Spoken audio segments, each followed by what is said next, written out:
Ils sont nombreux à exercer des activités dans l'informel. Ces artisans veulent avoir désormais un statut fiable pour bénéficier des avantages sociaux, fiscaux et économiques que le gouvernement offre.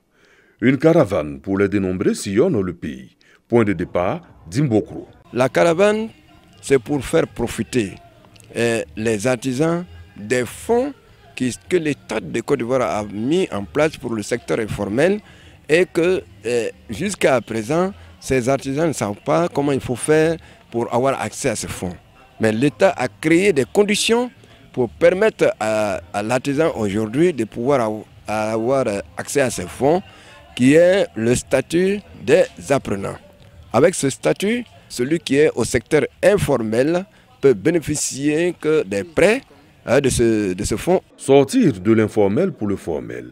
Une aubaine pour les artisans de la région du Nzi. Je voudrais dire merci au président pour tout ce qu'il fait pour les artisans et dire merci aussi aux artisans de Dimokro qui se sont bien mobilisés pour l'enrôlement. La caravane de recensement des artisans va sillonner les 31 régions et 2 districts que compte la Côte d'Ivoire.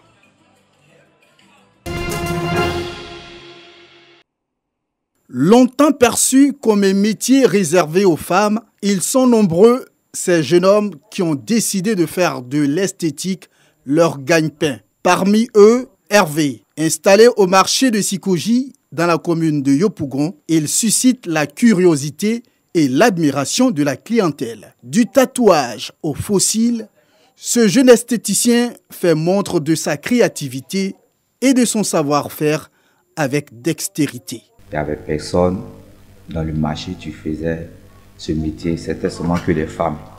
Donc c'est comme ça, j'ai approché une camarade, elle m'a appris, j'étais le seul garçon. Donc comme ça, quand les filles la voient, c'est un garçon, tu fais tatouage, c'est un garçon, tu fais rajout.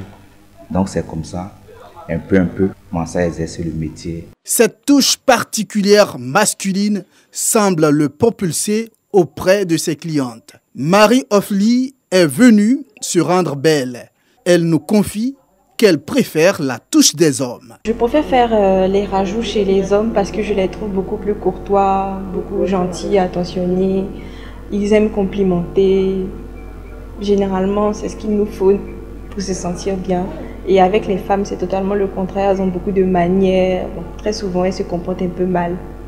Après avoir appris le métier auprès de sa famille à son bas âge, Hervé, l'homme qui aime rendre belles les femmes, a formé à ce jour une dizaine de personnes.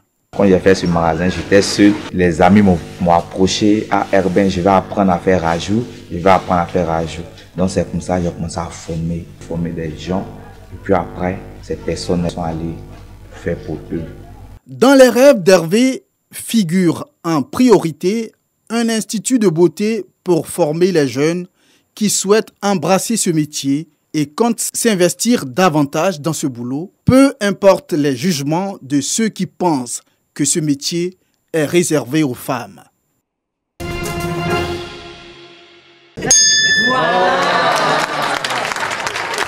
Ils sont élus présidents des clubs Lions de la zone 332 du Lions Club, district 403 à 2. Au nombre de 7, ces bénévoles de l'altruisme vont œuvrer pour le bien-être social des populations ivoiriennes. Leur mission, lutter contre le cancer infantile, le diabète, la famine et le paludisme en Côte d'Ivoire.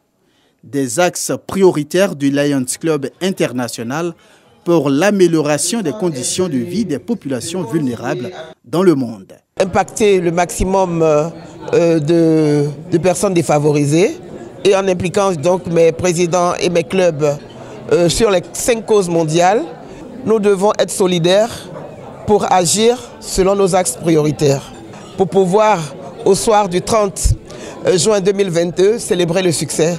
En 2020, plus de 6000 personnes ont été impactées par les actions de solidarité et de bienfaisance des clubs Lyon de la zone 332.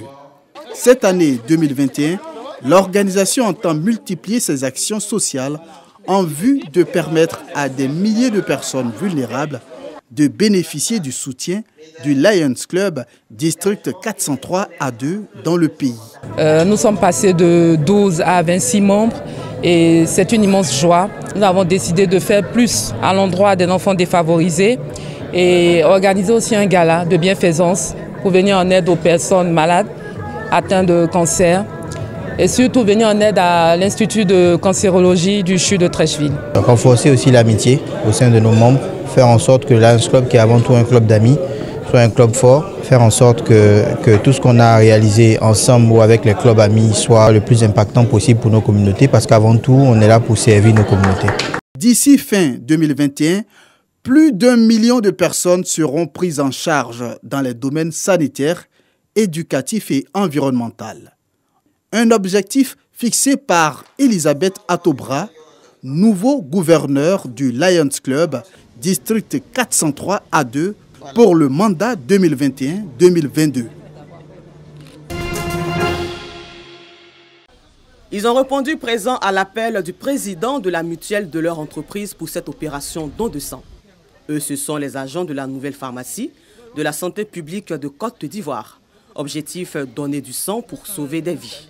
Et dire que le don de sang est une activité citoyenne.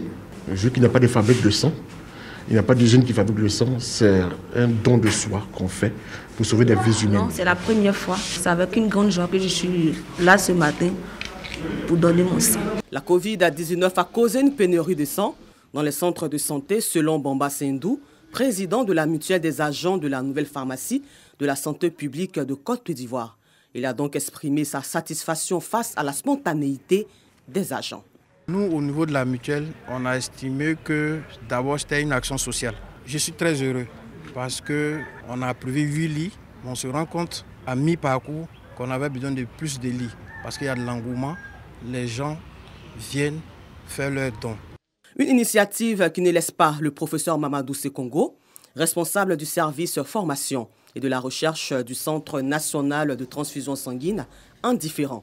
Ce don de sang qu'organise aujourd'hui la NPSP vient soulager vraiment les équipes du Centre national de transfusion sanguine qui, depuis plusieurs mois, est confrontée à une pénurie de poches de sang pour diverses raisons. Il faut dire quand même que les Ivoiriens sont formidables. À chaque fois que nous lançons des appels au don de sang, la mobilisation est vraiment totale et effective. Permettez-moi, au nom de Monsieur le ministre de la Santé, de l'Hygiène publique et de la couverture maladie universelle, le ministre Pierre Demba, et également au nom de Monsieur le directeur du Centre national de transfusion sanguine, de témoigner toute la gratitude et les remerciements de notre institution.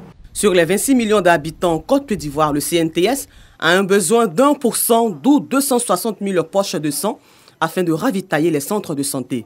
La mutuelle de la nouvelle pharmacie de la santé publique de Côte d'Ivoire entend donc multiplier cette opération dans d'autres villes, notamment à l'agence régionale de Bouaké. Première édition de la nuit des religieux de la commune de Cocody dans la grande salle des mariages de l'hôtel communal. Prêtres, pasteurs et imams de la commune sont concernés. Des guides religieux qui ont délivré un message d'amour et de cohésion sociale. La religion ne doit pas nous diviser, au contraire. La religion doit être des lieux où des hommes abattent les murs de méfiance pour que la confiance naisse et que nous, les religieux, nous puissions transmettre le message d'amour, de paix, de la cohésion, de vivre ensemble. Nous saluons cette initiative et nous prions le Seigneur que cela se renouvelle chaque année pour pouvoir créer un rapprochement entre les religieux eux-mêmes. Parce que chacun prêche dans son lieu de culte, mais il est rare que nous nous retrouvons pour partager ensemble des choses, ce qui est pourtant une nécessité. Un élan de solidarité écuménique salué par tous. Selon le maire de la commune de Cocody, initiateur de cette rencontre, une société sans guide religieux n'a pas de repère et court à sa perte. Sans les hommes de Dieu qui nous guident et qui nous permettent de nous rappeler qu'il y a le Seigneur qui est à côté, nous ne sommes rien. Ce sont eux qui nous permettent de nous appuyer sur le Seigneur, qui nous permettent de nous remettre en question et de nous faire découvrir Dieu. Et en plus, c'est des élus de Dieu. Donc au moins, pour une fois, nous pouvons les honorer. Nous pouvons leur donner la place qui leur revient, c'est-à-dire la place de ceux qui intercèdent pour nous. Ce moment de convivialité a été marqué par des chants religieux de chantres musulmans, du chœur rédemptoriste, du groupe musical des prêtres Roland Élu et Norbert Abécan. Les différents leaders religieux ont reçu des diplômes de participation à la fin de la cérémonie.